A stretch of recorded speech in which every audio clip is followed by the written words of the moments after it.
बिस्मिल्लाहिर्रहमानिर्रहीम। अस्सलाम वालेकुम। मैं आपकी family physician doctor Kausar health care channel से आपसे मुखातिब हूँ। उम्मीद है आप लोग सब खैरियत से होंगे। आज की हमारी वीडियो का टॉपिक है tips to increase breast milk. Breast feeding जहाँ पर बच्चे के लिए बहुत इम्पॉर्टेंट है, उसके साथ साथ माँ के लिए भी बहुत फ़ायदेमंद है। बच्चे को तो इससे पूरी ग़िज़ा मिलती है और इसके साथ साथ बच्चे को वो एंटीबॉडीज़ जारी होती हैं जो माँ के जिस्म के अंदर प्रोड्यूस होती हैं, और ये एंटीबॉडीज़ जो हैं वो बच्चे को अर्ली स्टेजेस पे इन्फेक्शन से लड़ने के लिए बहुत मददगार साबित होती हैं। इसके साथ साथ बच्चे के अंदर बहुत सी एलर्जीज़ जो हैं वो नहीं होती, जैसे अस्थमा है, और बच्चा जो है वो मोटापे का शिकार भी नहीं होता। दूसरी तरफ अगर माँ को देखें तो माँ जो है उसको प्रेगनेंसी में जो उसने वज़न बहुत ज़्यादा गेन कर लिया होता है उसको लूज़ करने में बहुत ज़्यादा मदद करती है, और इसके अलावा ब्रेस्ट और ओवरी के कैंसर से भी प्रोटेक्शन प्रोवाइड करती है। लेकिन बहुत सी ख़वातीन का ये मसला होता है कि ब्रेस्ट मिल्क जो है वो कम है और बच्चे की डिमांड जो है वो पूरी नहीं होती। आज की वीडियो में हम आपको कुछ ऐसे टिप्स बताएंगे जो कि नेचुरली ब्रेस्ट मिल्क को इंक्रीज़ कर देंगी। वीडियो शुरू करने से पहले अगर आपने अभी तक हमारा चैनल सब्सक्राइब नहीं किया, चैनल को सब्सक्राइब कीजिए, और जो लोग पहले से कर रहे हैं हम उनका बहुत शुक्रिया अदा करते हैं। बढ़ते हैं वीडियो की तरफ और देखते हैं कि सबसे पहले कौन सी टिप है। आपकी डाइट आपके लिए सबसे ज़्यादा इम्पॉर्टेंट है। आप एक हेल्दी और बैलेंस डाइट जो है वो पहले से ले रही होंगी, लेकिन कुछ चीज़ें आपने उसके अंदर ज़रूर इंक्लूड करनी है। जैसे आप प्रोटीन एक मीट और फिश और चिकन या एग की सूरत में तो ले ही रही हैं, लेकिन इसमें आपने दालें जो है वो भी इंक्लूड करनी है। स्पेशली मसूर की दाल ब्रेस्ट मिल्क बढ़ाने में बहुत ज़्यादा मदद करती है। इसी तरह से वेजिटेबल्स जैसे आप सारी ले रही होंगी, उसके अंदर गाजर, चुकंदर और लहसुन का इस्तेमाल आपने ज़रूर करना है, क्योंकि ये बहुत ज़्यादा आपको ब्रेस्ट मिल्क बढ़ाने में मदद करेंगी। इसी तरह से कुछ सीड्स हैं जो कि आपकी डाइट में होने ज़रूरी हैं। इसमें ज़ीरा है, अलसी के सीड्स हैं जिसको फ्लैक्स सीड्स कहते हैं, मेथी दाना है, सौंफ है। इनको आपने ज़रूर लेना है। वो आप ले कैसे सकती हैं कि इनको रात को एक गिलास पानी के अंदर आप भिगो दें और सुबह उस पानी को आप पी लें।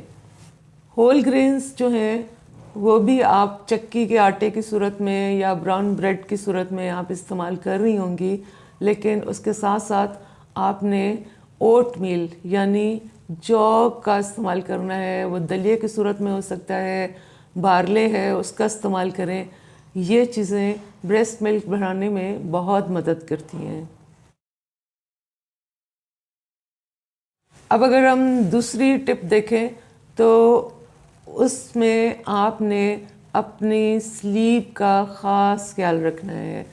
आप ज़ाहिर है कि 8 से 12 दफ़ा बच्चे को फीड कर रही हैं, दिन में भी रात में भी, तो कोशिश ये करें कि आप जब बच्चा सोए तो आप भी रेस्ट करें और अपनी स्लीप को पूरा करें। ऐसा दिन में भी करें और रात में भी करें।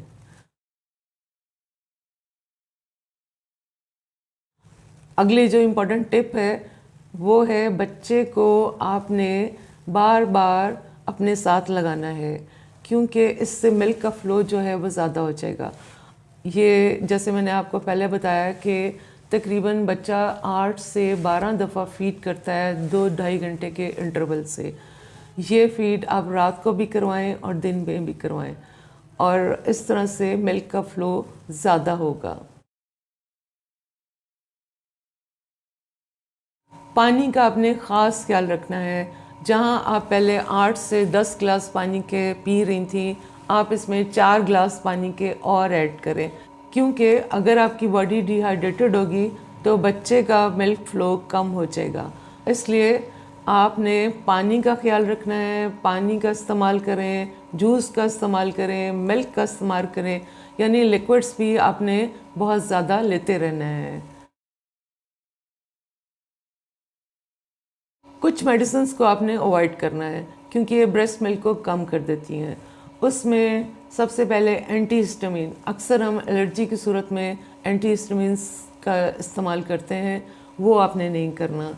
इसी तरह से कुछ हार्मोनल कॉन्ट्रासेप्टिव पिल्स होती हैं, जैसे कंबाइंड जो पिल्स हैं जिसमें ईस्ट्रोजन प्रोजेस्टेरोन हार्मोन होता है, ये आपने इस्तेमाल नहीं करनी क्योंकि ये भी ब्रेस्ट मिल्क को कम कर देती हैं। इसी तरह से नेज़ल डीकंजेस्टेंट ड्रॉप्स होते हैं जिसमें सूडोएफिड्रिन होती है, उनको भी आपने अवॉइड करना है। स्ट्रेस, इससे तो आपने बिल्कुल दूर रहना है क्योंकि स्ट्रेस में कॉर्टिसोल हार्मोन जो है ना वो रिलीज़ होता है और ये कॉर्टिसोल आपकी ब्रेस्ट मिल्क की प्रोडक्शन को कम कर देगा। स्ट्रेस को अवॉइड करने के लिए ज़ाहिर है कि शुरू के दिनों में आपको बेबी को भी संभालना है, ख़ुद को भी देखना है, तो स्ट्रेस तो होती है। इसको आपने कैसे अवॉइड करना है, कोई हेल्पर ले लें या अपने फैमिली मेम्बर्स जो हैं उनसे कोई हेल्प लें ताकि वो दूसरे कामों को देखते रहें और आप अपने ऊपर और बच्चे के ऊपर ज़्यादा फोकस करें। अपनी स्लीप को आपने पूरा रखना है, तकरीबन 6 से 8 घंटे की स्लीप आप ज़रूर लें। अगर हो सके तो थोड़ी एक्सरसाइज करें, इससे सर्कुलेशन जो है वो ज़्यादा हो जाता है और ब्रेस्ट मिल्क प्रोडक्शन में काफ़ी मदद मिलती है। ये एक्सरसाइज आप हल्की वॉक की सूरत में शुरू करें और आहिस्ता आहिस्ता इसको बढ़ाती जाएं। निकोटीन या अल्कोहल, ये दोनों का इस्तेमाल जो है ब्रेस्ट मिल्क को बहुत कम कर देता है। कोशिश करें अगर ऐसी कोई हैबिट है तो उसको अवॉइड करें। उम्मीद है आज की वीडियो आपके लिए यूज़फुल होगी। वीडियो अगर आपको पसंद आए इसको शेयर कीजिए, लाइक कीजिए और चैनल को ज़रूर सब्सक्राइब कीजिए। अपना ख्याल रखिएगा। अल्लाह हाफिज़।